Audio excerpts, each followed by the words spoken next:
કોઈ પણ ગામની આપણા ગામની અંદર કોઈ પણ માણસ જો કે મૃત્યુ પામશે તો એ માણસને એ ઘરે આપણે લાલભાઈ તરફથી 5100 રૂપિયા કરજ પાણી માટે આપવામાં આવશે, બરાબર.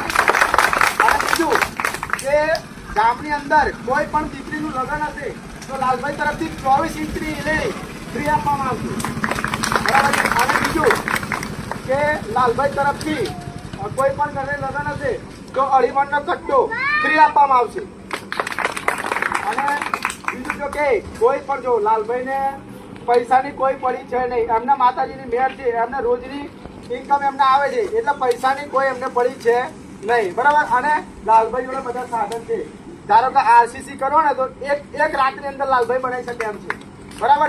હાલ ટીડીઓ તરીકે નોડલ ઓફિસર આચાર સંહિતાની જવાબદારી હોય તો આ ચકાસણી કરતા એ વિડીયો જોતા તો લોભાવણી જાહેરાતો હતી, જેની અંદર ઉમેદવાર દ્વારા ગામના લોકોને જે મરણ પ્રસંગમાં 5100 રૂપિયા, લગ્ન પ્રસંગમાં ટીવી, એલઈડી અને અલગ અલગ પ્રકારની લોભાવણી જાહેરાતો આપવામાં આવેલી હતી. એ જોતા એમના ઉપર તાત્કાલિક ધોરણે આચાર સંહિતાના ભંગની એફઆઈઆર કરવામાં આવી છે.